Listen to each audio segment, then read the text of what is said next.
দুপুরবেলা লাঞ্চ করার পরে আমি ভাবলাম যে আয়ুষের নিয়ে একটু চলো ঘুরতে যাই। তারপরে আমি আর আয়ুষের মামা আমরা গেছিলাম টমটম করে ইকো পার্কটা ঘুরতে। মানে কলেজ টিলাতে কলেজের ঠিক নিচে একটা নতুন ইকো পার্ক খুলছে, রিসেন্টলি লাস্ট উইকেই খুলছে।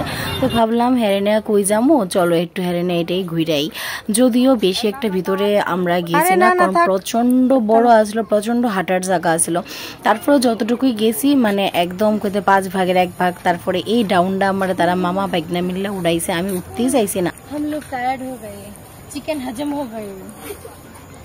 বড় জিম এবার আমাদের জিম করাও না প্লিজ। দুই চিকেন লেভার নিয়ে আইছি আমরা, দুই ফিটনেস একদম। হ্যাঁ তো ঘুরতেছি, তুমি তো ঘুরতেছই না। এ আয়ুষ সারা সারা তুমি করো, তুমি তো কিছু এরাম দুই হাতে একসাথে ধরে। হ্যাঁ যাই হোক পার্কটা খুব ভালো, বাট বাড়ি থেকে চিকেন খাইছিলাম, চিকেন হজম হয়ে গেছে উঠতে উঠতে। বাবা তোমার শরীরে যে একদম চর্বি জমছে বুঝাতে, দেখো হ্যাঁ কেমন করতে।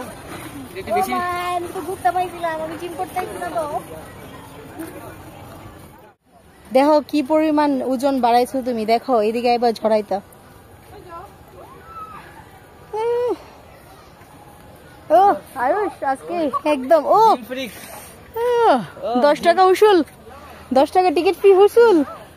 ভিতরে অনেক ছোট ছোট পার্ক আছিল, জিম করা আছিল, বাচ্চাদের খেলার জায়গা আছিল, অনেক এই জায়গাটা সুন্দর। তোমরা আইলে অবশ্যই ঘুরতে পারবা। কিন্তু আমি ঘাইমা পুরো চুবাই গেছিলাম গরমে। আমি জানি না আমার মতো কেরা এত ঘামতা ছিল, বাট গরমটা ভীষণ আছিল। আগিনা এত লম্বা আর আমি এত ছোট্ট, আমরা ঘামতে ঘামতে অস্থির।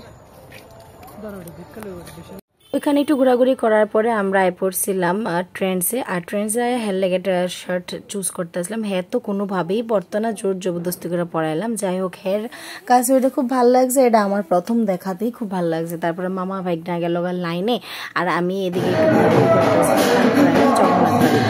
জগন্নাথ বাড়িতে আইলে কার কার ভালো লাগে অবশ্যই কমেন্টে জানাই। আমার তো ভীষণ ভালো লাগে, ছোটবেলা থেকে জগন্নাথ বাড়ি ঘুরি। আর আজকে আয়ুষে নিয়ে আসলাম, আয়ুষ কিন্তু অনেক ছোটো থাকতে আইছিল জগন্নাথ বাড়ি, তো অনেক চেঞ্জ হয়ে গেছে, এরও খুব ভালো লাগতেছিল। আর এখানে আইলে না মন প্রাণ সব একটা আলাদা শান্তি লাগে।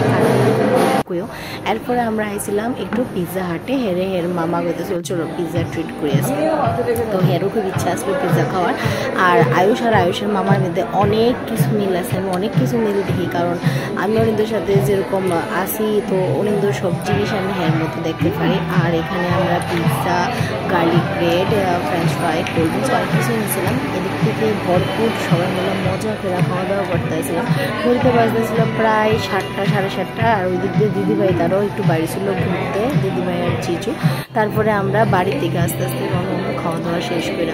আর পিৎজাটা নাকি এর ভীষণ টেস্ট লাগছে, আর খুবই একদম থিন লেয়ার আসলো। পিৎজা বেশির মতো হলে আমার একদমই ভালো লাগে না খাইতে। খাওয়া দাওয়া করে আবার টমটম নিয়ে বাড়িতে এলাম। আয়া দেখলাম জিজু তারা আমরা বাড়িতেই আছে। তারপরে আমি আবার কারকল ভাজি রান্না করতেছিলাম, চিকেন আসলো, চিকেনটা একটু ভাজা ভাজা করলাম, আর একটু পোলাও বানাইছিলাম।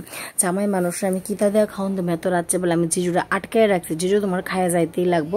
দেন চিজ অমলেট, কারকল ভাজি, পোলাও, ডাল আর চিকেন চাপ, এই জিনিসটি দিয়েই সবাই খাওয়া দিয়েছিলাম। আর তারা খুব তৃপ্তি করেই খাইছিল, তার কাছেও খুব ভালো লাগছিল। আর দিদিবাড়ির কাছে নাকি পোলাওটা খুবই টেস্ট লাগছিল। মানে আমি সত্যি খুব ব্লেসড যে আমি তারারে এতটুকু মানে করার সুযোগ পাইছি। আর তারা খুবই ব্যস্ত থাকে, তার লেগা এদিকে অল্প সময় লেগায় আমরা সময় দিতে পারে না বেশি করে। প্রায় 11:45 আর আমি পুরো মঞ্জুলি করে দিয়েছি, আমি মুখটুক কিচ্ছু ধুইছি না। তারা 10:30 দিকে গেছে গা। তারপরে আমি একটু বইছিলাম, বইয়া তারপরে আর খাইতে ইচ্ছা করতেছে না। এখন আমরা অল্প অল্প করে একটু ডিনার করলাম। তো আজকের ব্লগটা যদি ভালো লাগে অবশ্যই কমেন্ট করে জানাইও। খুব খুব খুব ভালো লাগছে, আজকে আমরা খুব মজা করছি, ঘুরতে গেছি আয়ুষটা নিয়ে। আর এখন বিগ বস দেখতেছি, আর ঘরে টুকটাক বাসন বাসন এসব জিনিস বুঝাইতেছি। আমি সত্যি মানুষ খুব ভালোবাসি, মানুষ হলে আমার খুব ভালো লাগে, এটা একটা আমার নেচার, কারণ বাড়িতে দেখাইছিল সব মানুষ। যাই হোক চলো আজকের ব্লগটা এখানে শেষ করি। আশা করি তোমরা আজকের ব্লগটা দেখতে ভালো লাগছে। বাড়ি নিয়ে বাড়িতে আইছে, জামাই আইছে, আমি এরকম কিচ্ছুই করতে পারছি না বাড়ির জামাই লেগা, বাট তারা খুব কম সময় লেগাই চেষ্টা করবো মায়ের দিতে তারা পাই। চলো আজকের ব্লগটা এখানে শেষ করি, একটা গুড নাইট সব বাইরে, হ্যাপি দিওয়ালি।